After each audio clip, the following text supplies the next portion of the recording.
We're here to announce something that has long been anticipated, and that is, of course, that the winningest franchise in the history of the Major League Soccer, DC United, will be staying right here in our nation's capital.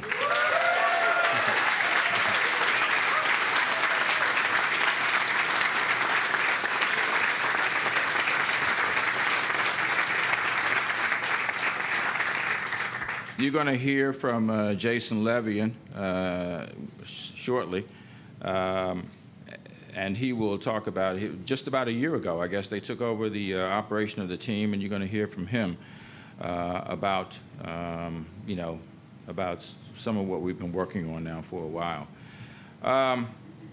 The quest for I guess I'll call it a soccer-first facility has been going on since the team's, virtually from the team's inception. And they've been playing at RFK Stadium, which we know is not the best suited for soccer because it seats, I don't know, 45,000 people.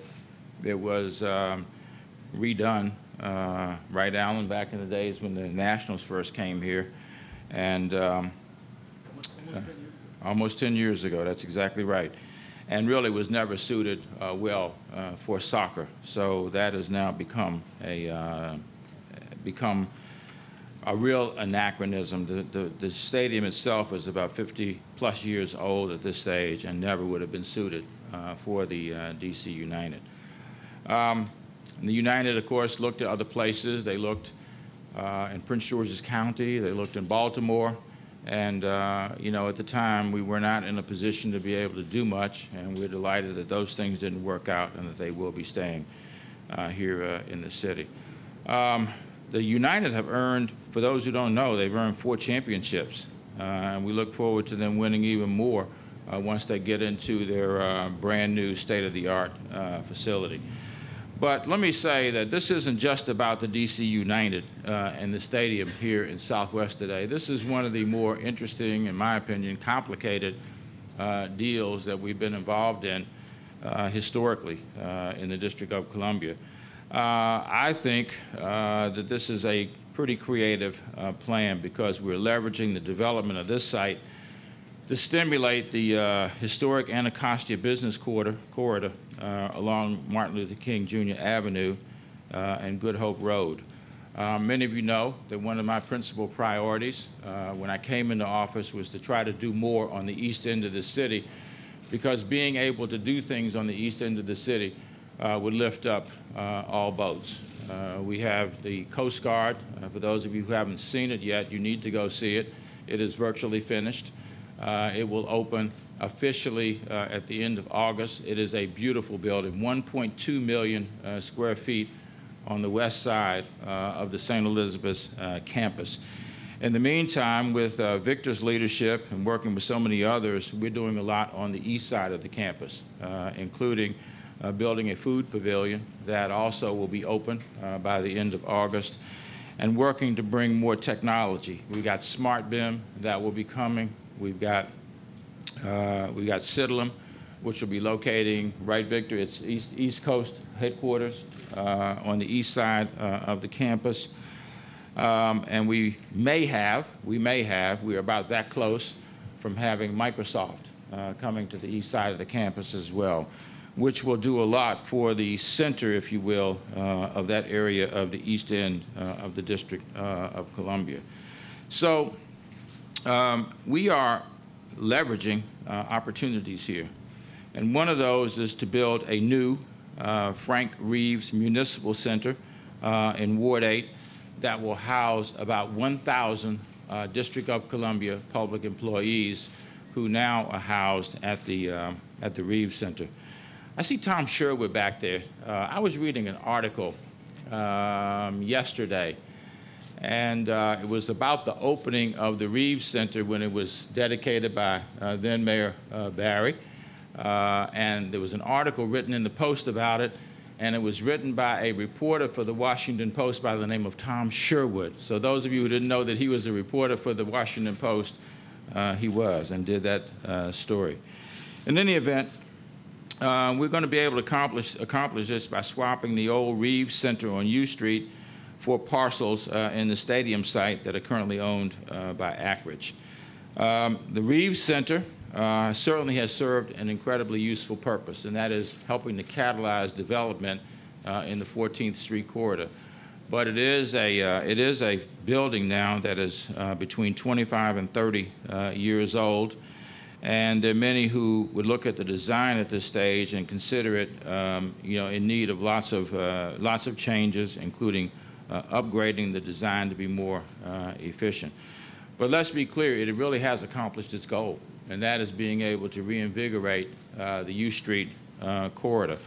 It came along in the aftermath of the riots, 20 years or so after the riots in 1968, at a time when not many people wanted to locate into the 14th Street corridor. So, Councilmember Barry, I want to thank you for your leadership in helping to bring the city to that point at the time that it occurred.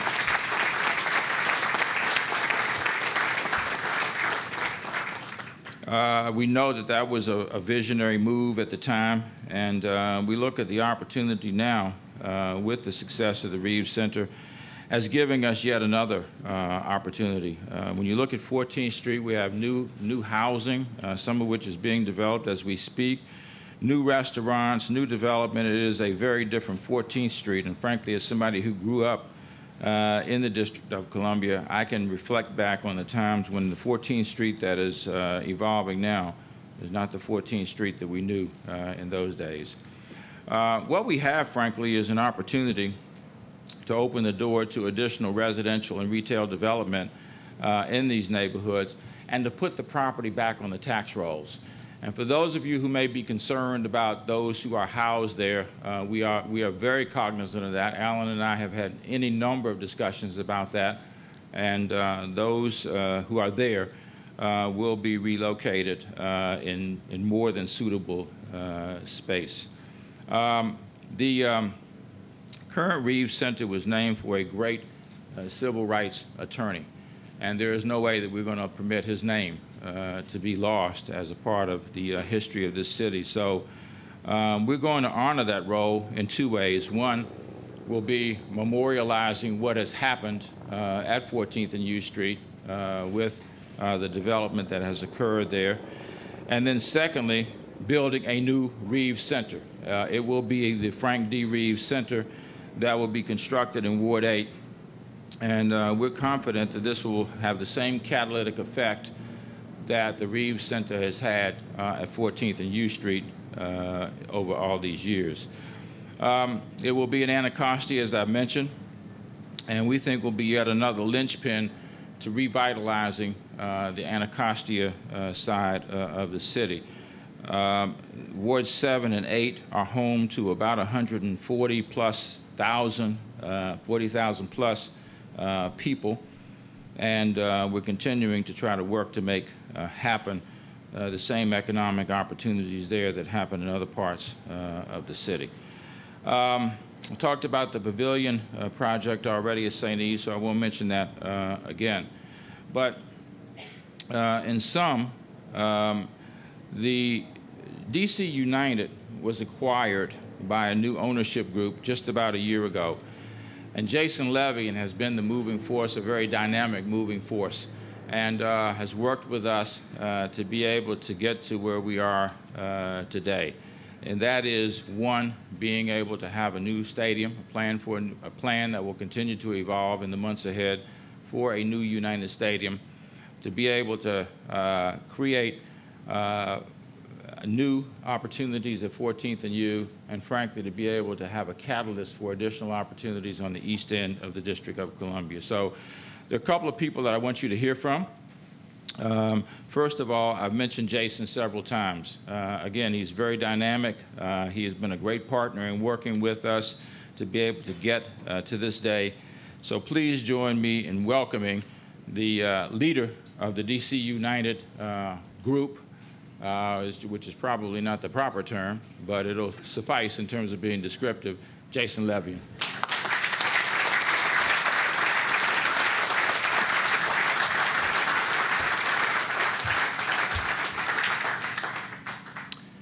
Thank you, Mr. Mayor. This is really a landmark day for DC United in many ways. The mayor is right. It was 12 months ago that our new ownership group assumed control of DC United. And, but this passion and this desire for a stadium and for a home for DC United, a permanent state-of-the-art home, goes way back. And I see many of our supporters here, our fans, people in this community, our players, and our staff who have given so much to make this a reality. So I want to applaud all of you today for the long journey that we've gotten to this point. So thank you.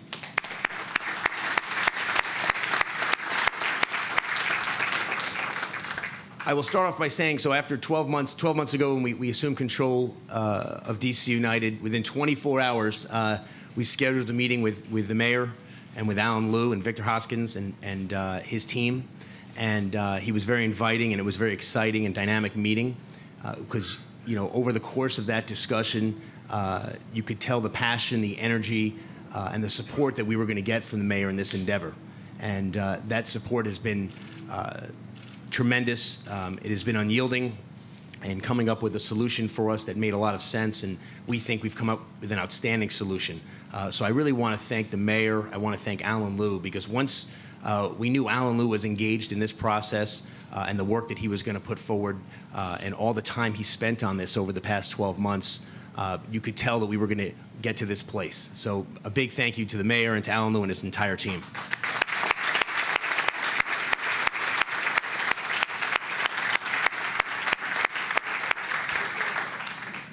While it's been great working with the mayor and his team, I also want to thank the folks at Ackridge, including Matt Klein and Chip Ackridge and their group for their tremendous support and their creativity in coming up with a plan that made sense.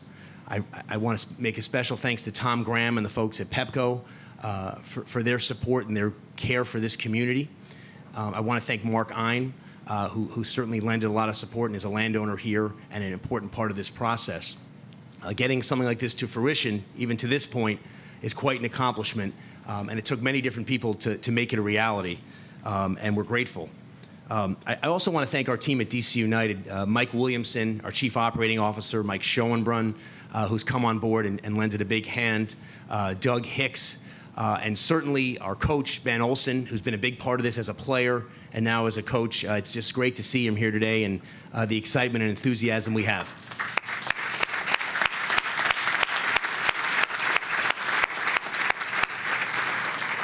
Another special shout out to Dave Casper, our general manager, who's been a big part of this process and cares so much about this club and been with the team a long time.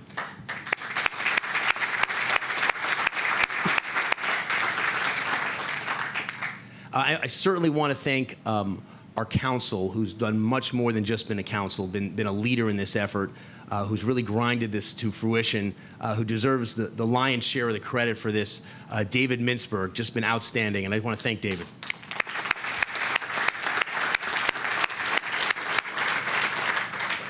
Without David's leadership and the 2 and 3 a.m. phone calls we've had over the past year about this stadium opportunity and working so closely with Alan and the mayor, this certainly would not be happening. So he really deserves a tremendous amount of respect and support for that and credit. I will say that when we took over and made the investment in DC United, we knew about its history, which is tremendous and so rich. We knew about the history of soccer and its growth here in the United States. And we knew we were really committed and we had a laser-like focus on having a home here in the district. And certainly the members of the council that we met with early in that process and getting their support, Councilman Evans, Councilman Wells, Councilman Grasso, Councilman Barry, many others have been lended advice and support, and we're really looking forward now to sitting down with them right away and talking through these plans, getting their input and support and ideas to make this even move faster and in the right direction. So that's going to be very important for us in the coming hours and days ahead that we do that and get their insight into this. But everyone was telling us when we made this investment, you know, they were predicting the future and they were predicting great things for DC United. They were predicting a home in Washington for the team, predicting the growth of soccer in this unbelievable international city in our nation's capital. And I'm reminded of the quote from Abraham Lincoln when he said, the best way to predict the future is to create it. And I think that's what we've done here over the past 12 months, working closely together. We're creating a better future for this ward and some great economic opportunity. We're creating a home for our fans and our organization that we can be proud of, that can lead the country as the growth of soccer just explodes around this country and the excitement level. Next week, I'm going to the Major League Soccer All-Star Game, which is going to be hosted in Kansas City in an outstanding facility they've just built in the last few years. And the technology they put into that facility and the excitement that it's generated in Kansas City is just amazing. And you can read all about it in Sports Illustrated, the New York Times, the Washington Post. They're all talking about this facility, what it's done to galvanize the community, galvanize support for soccer in the community, and reading that and thinking about what we can do here in our nation's capital, what we can do here with the rich tradition that DC United already has. It's just inspiring. So I just want to thank everyone for being here today. And I'm looking forward to working closely with all of you in the months and years ahead.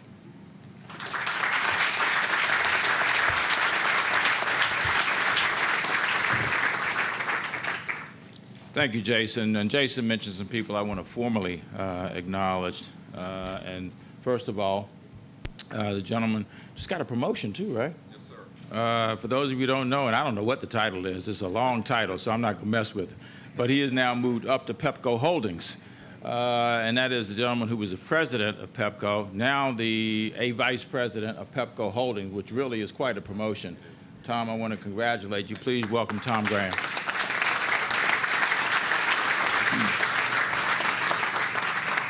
A gentleman who has been mentioned already, who we're working with closely on this, especially around the land swap issues, and that is Matt Klein, who is a leader across the city, and of course with Ackridge. Thank you, Matt.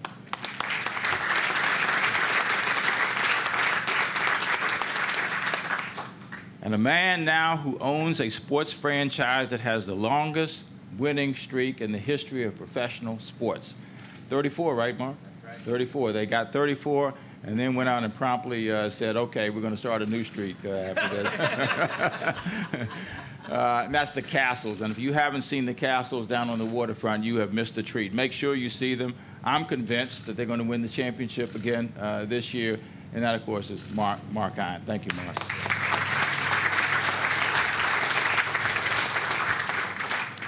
Again, the gentleman who has done so much on efforts like this and so many other efforts across the city. He was the moving force behind the convention center, although there were many people who worked on it. He was the guy at the center of it, helping make it happen.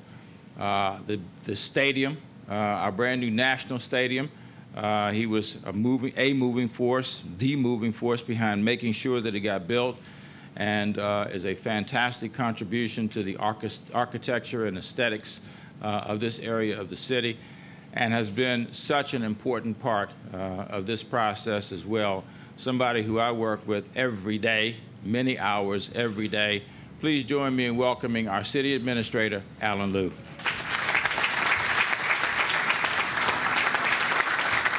Thank you, Mr. Mayor. About a year ago, as Jason mentioned, the team was sold and a new ownership structure. But it wasn't just a transaction, a business transaction. What took place was a sea change, a game changer for all of us. The discussions and the dialogue had totally changed, and the approach was different. I think our friends, John Bowker and David Mintzberg kind of led that on a day-to-day basis. And we had a couple of people on our team, Tom Breinbaum and Scott Burrell, spend endless hours with these guys. And we actually, like everything else we do, we drag the entire cabinet into it. That's why the cabinet is practically here today, okay? And the mayor basically said, you know, yes, we're going to work with you to come up with a new home. And about a few months ago, I guess things are going a little bit slow, and there was some email chatter, and I think the chief of staff said, don't worry, you know, it's going to happen. And Alan's been tied up with the Bloomingdale's flooding problems and also with the Pepco undergrounding stuff. Once he gets his arms around that, then I think we're going to be good to go. And I think that's what happened. And Chris pretty much predicted how the outcome would be. So we have a really unique thing. This is going to involve thousands and thousands of jobs and zillions of opportunities for businesses and for great opportunities for us to jumpstart areas in the city that the mayor has made very clear in his policies that he's committed to the East End. And this would allow us to basically move our resources to a part of the town, basically following, using the model that Reeves Center provided, 30 years ago, 25 years ago, on the U Street corridor.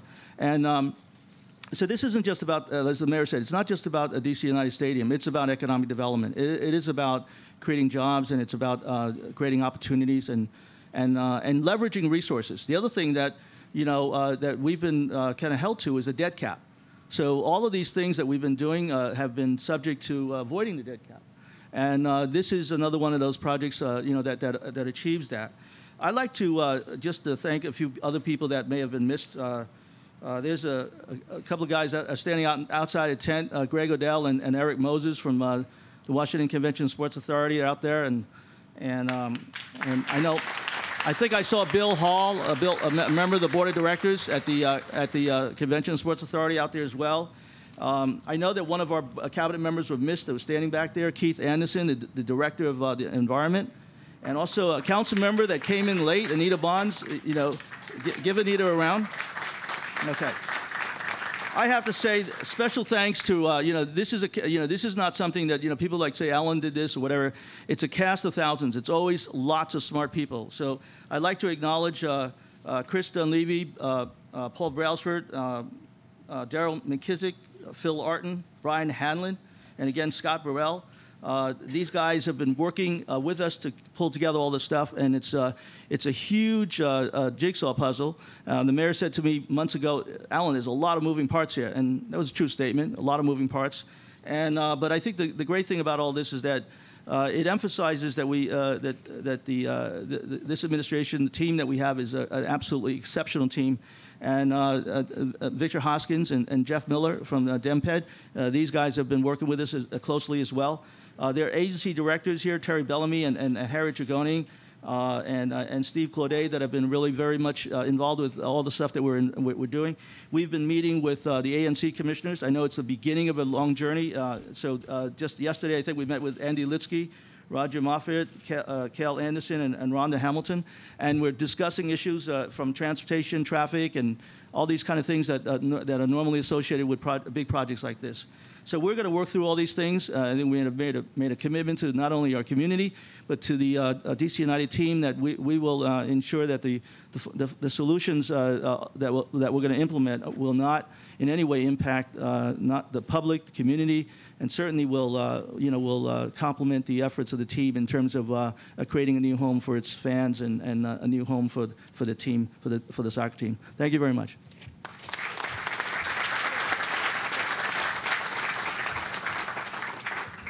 All right, we're going to take a few questions from the media, and these will be media questions or comments, and then we're going to go over and have a signing of the term sheet, which is off to my right, to your left.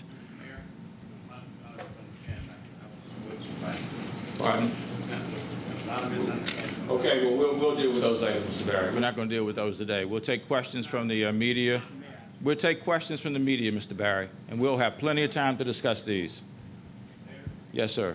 For the average person who doesn't understand term sheets and land swaps, can you explain how this works? Because it's being said that this won't cost taxpayers anything. Yeah. How do you get paid? Let me try. I'm going to ask Alan. It's, using the Ackridge DC relationship as an illustration.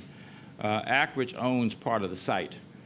And what we're doing now is working with them around a land swap that would swap property, that would trade property at 14th and U Street for property that they own that would be within the footprint of the proposed stadium. There will be a process within which there is a valuation analysis that is done to determine the worth of each. Once we have determined that by an objective, independent analysis, then we'll figure out how we make sure that there's equity in that relationship. So, they wind up with a piece of property somewhere else. We wind up with a piece of property at the stadium. Stadium construction being paid for by the team. I guess we refer to it as we're doing the horizontal stuff, which is the site preparation.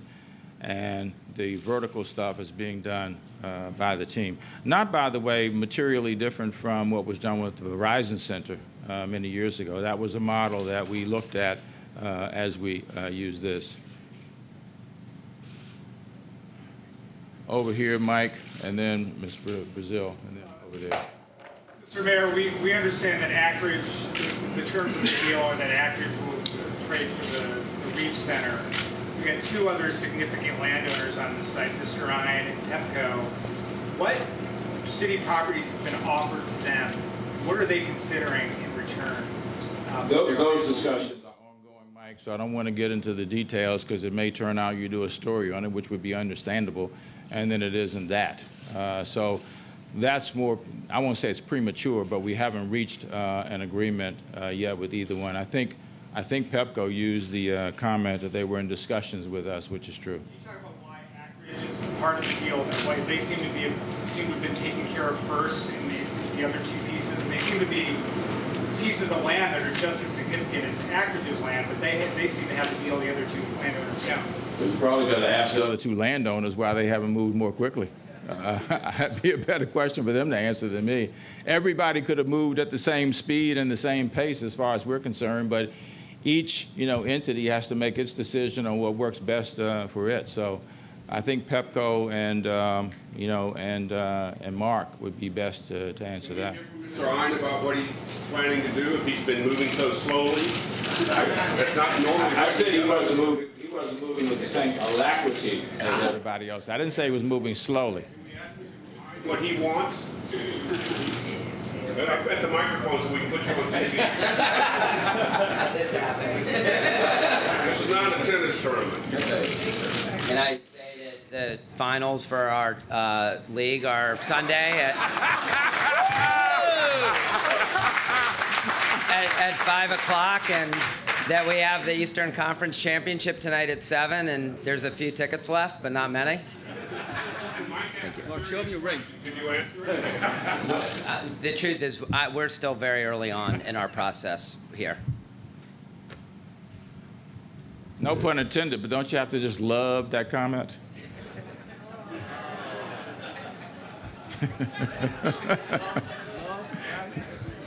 Got it? Good job. I missed that.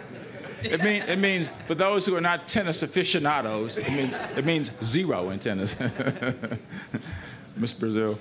I think that despite the land swap arrangement, I think most DC taxpayers are going to be concerned about the cost, however you attribute cost of the project. And the most recent example we have is the cost of the National Stadium, when we were told there was a maximum fixed price and it came in substantially more. We also know the story of DGS in terms of renovating our schools and everything, and then we have these tremendous cost overruns in terms of the cost of the project.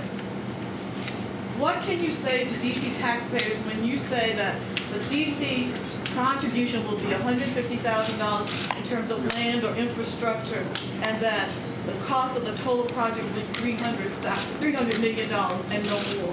That was $150 million, not $150,000. I wish that was it.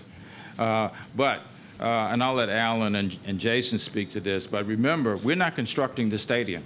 The stadium is being constructed by DC United.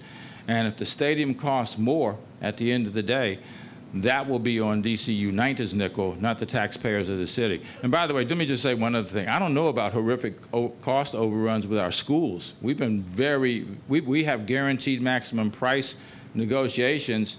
We've had some, but that's a very unusual experience, right, Brian, when we have cost overruns for our schools? Well, Mr. Mayor, I don't want to argue the point here, but then why are you sending all these change orders regarding the constructions of all our schools to the council? That's cost overrun. Yeah, you may not call it cost overrun, but it's cost overrun. It happens at times, and that's why you've been negotiating guaranteed maximum price deals, right? I don't want to get into the schools today because this is not about the schools. Construction of a new Reeves building. How can you make certain that the district taxpayers are not going to have this land swap? How is that going to be funded? How are we going to build a new Reeves building on Martin Luther King? We will come It will actually be adjacent to the Department of Housing and Community Development. But we have built office buildings before. We will use certainly some, if not all, of the proceeds from the arrangements that are afoot, now. But remember that we're bringing the Reeves Center, that hasn't even been calculated into this, it's bringing the Reeves Center back onto the tax rolls, which is not on the tax rolls at present. That's going to generate revenue in perpetuity for the District of Columbia, just by virtue of the taxes that are paid. But that's one of the reasons why, in the months ahead, we're going to continue to work on the parameters of, within the parameters of the term sheet to flesh out all of these details. Wait a minute, I want to get people who haven't spoken. Yeah, Mayor, I'm looking at these designs, and it all, this is obviously a very built-up vision of what this area will look like, but, we're about a 10, 15-minute walk from the nearest metro station. The roads here are pretty narrow, they're unbuilt. It seems like, there's obviously going to have to be a lot of transportation and infrastructure work around this. Is there a plan for building out roads, and are you talking to Metro about how to move people down here? I'm just curious, what's the plan for that? Yeah, that is certainly part of the discussion. The parking issue is under discussion. Whatever parking that will be, that's located on the site. We're going to work with the nationals around parking. We got garages, of course, that are there. We got lots that are there. There will be many occasions, if not all of them, when the nationals are not here and the United is playing. We can't say that every date will be one in which one or the other team is away. But we certainly will be able to work out relationships with that. And of course, you put your finger on it, and that is we've got Metro that's nearby. That Metro station was, wait a minute, that Metro station was expanded significantly when the ballpark was opened across the street, and will also be a way of people getting down here. It's a relatively short walk, in my opinion. What should happen to RFK Stadium? Wait a minute. Tony, you calling on people or not? Thanks. Okay. Mr. Mayor, Tim. This may be for East United, but could the stadium be used for any other purposes besides soccer? Will we be able to do community events, concerts, yes, etc.? Is that written into the agreement? So, yes. The short answer is yes. There will be opportunities for concerts. There may be opportunities, frankly, because we were talking about this yesterday. You could conceivably have a high school football game or a college football game there. With 20 or 20,000 seats, it will be smaller and more convenient for such sporting events than RFK is. We have the Nation's Classic that is played between Howard and Morehouse, and I think we have, I don't know, we've probably had 10 or 15,000 people come to that game. You conceivably could play that in the soccer stadium. So the thinking is there would be other uses to which the stadium would be put. Yes, Mike. The Department of Corrections and the Fire Department recently moved into Reeves, and we know that the police department is in a building that's falling apart on Indiana Avenue. Would all of those, is this going to be like a public safety building, the new Reeves? Are you going to be moving the police department in there? No, we haven't made final decisions on that. I don't think we've even had any discussion about MPD moving there, right, Alan? No, not to the new Reeves Center, but we are looking at the Daily building, as a possible building that would be rebuilt. Yeah, the Daily building has lots of needs, lots of needs. And we've had some other discussions that are so premature at this stage, with Deputy Mayor Quander and others, leaders in the public safety cluster, about the public safety, where the public safety cluster would be in the future. But it's so premature, it would be ill-advised to even start to talk about it. Mike? What is the plan, or what is your vision, at least, for the future of RFK Stadium now? Well, we don't own RFK Stadium, as you know. I frankly think it'd be a great site for a new football stadium.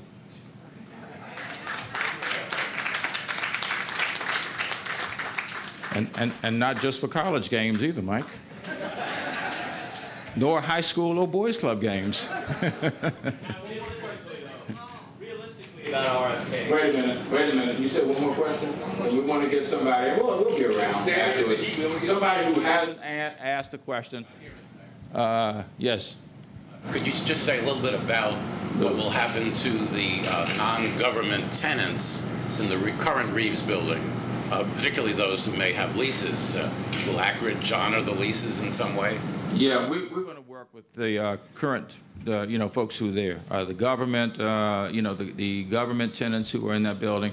Some of them are best served in the area where they are, rather than going, to the east end of the city. So we're going to work to keep them there. And, and I know you have in mind, because I mentioned to you, we talked a little bit about it earlier, the DC Center. We're going to make sure that they are relocated to a suitable place. We actually occupy, for example, some space now in the U Street corridor with an agency that may actually have its own home in the future. So we could help to, maybe backfill a space with, those agencies. But they will 100% be addressed. Thank you all very much.